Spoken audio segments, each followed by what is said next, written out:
It's after 11 p.m. here on this Monday night. I'm DW Pastor Barry. Cold medicine will probably kick in the next 20 minutes, and then I'll be off to bed. It's pouring rain outside. It's supposed to rain here until Wednesday, and sometime on Wednesday there could be a wintry mix. I don't recall, whenever I lived in Canada, hearing about wintry mixes. And if I did, I don't remember that it was called that. We called it wet snow. There was wet snow, freezing rain, flurries. Not really sure about a wintry mix, don't recall. But anyway, that's a possibility for Wednesday here in Jonesboro, Arkansas. Well, folks, there's no shortage of things going on. A lot of people are still talking about the Super Bowl yesterday, especially the halftime show. I was on TikTok watching a lot of videos, and they're calling it the worst halftime show in history, and that's probably true. There are mixed reviews on what the hidden meanings were in the performance.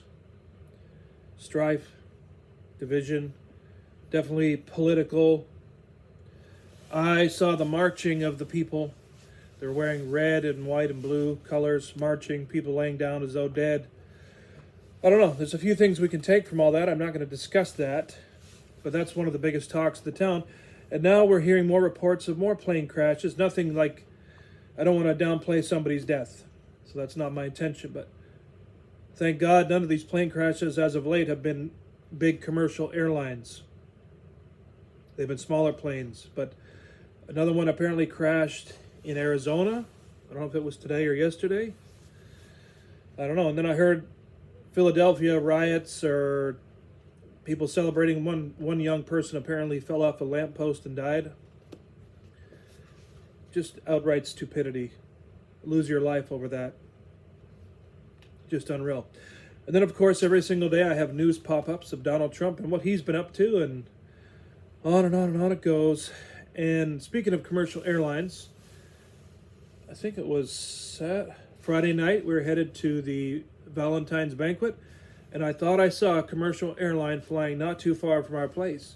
We don't have commercial airlines fly in here. Jonesboro is not big enough for that. I guess the only way that would happen is if it would be an emergency landing or something, and it was flying over, coming down south this way. So I really don't know what that was all about. And Sister Julie, you can go on satellites and type in the planes flying over your area, and it didn't show up on radar, on the radar. So I don't know. Very strange. Anyway, Brother Roy, I want to thank you once again for this jacket. I thought I would sport it once again for one of my videos. All right. January 26th in the evenings with Tozer devotional. I'm fighting some congestion. I think it's because of the rain outside. It's absolutely pouring, and that affects me. That's why I took something for it. Faith rests upon the character of God. The Bible will tell you what the character of God is.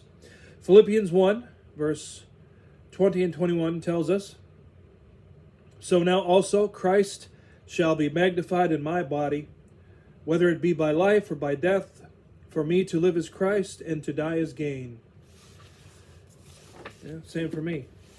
To live in Christ like I do, life is good. And if I were to die, it would only be gain for me. Of course, I wouldn't want to leave my family behind. If I have to go, I hope it's before, I just hope it would be after my loved ones would go. I wouldn't want to leave anybody behind, but that's all in God's hands. Okay, let's go. Let's start at verse 15. Philippians chapter 1. "Some indeed are preaching Christ out of envy and strife, and some also from goodwill. The former preach Christ out of contention, not sincerely intending to add trouble to my circumstance. But the latter preach out of love, knowing that I am appointed for the defense of the gospel. What then? Only that in every way, whether in pretense or in truth, Christ is preached, and in this I rejoice. Indeed, I will rejoice, for I know that through your prayer and the support of the Spirit of Jesus Christ, this will result in my deliverance. Accordingly, it is my earnest expectation and my hope that I shall be ashamed in nothing, but that with all boldness as always, so now also Christ will be magnified in my body, whether it be by life or by death. Verse 21.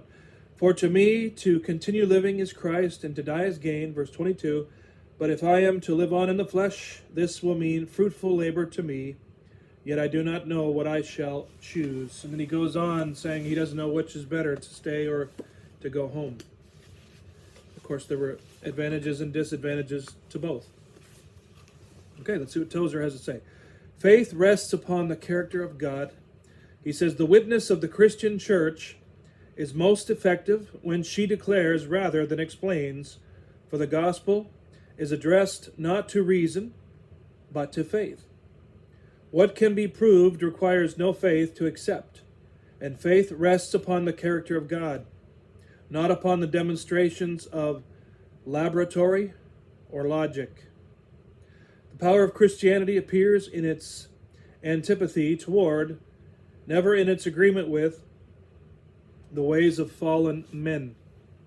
At the heart of the Christian system lies the cross of Christ with its divine paradox, and the truth of the cross is revealed in its contradictions. What contradictions? The cross stands in bold opposition to the natural man. Its philosophy runs contrary to the processes of the unregenerate mind, so that Paul could say bluntly that the preaching of the cross is to them that perish foolishness. To try to find a common ground between the message of the cross and man's fallen reason can only result in an impaired reason, a meaningless cross, and a powerless Christianity. Note this also about the cross-carrying Christian. When he looks at the cross, he is a pessimist, for he knows that the same judgment that fell on the Lord of glory condemns in that one act all nature and all the world of men.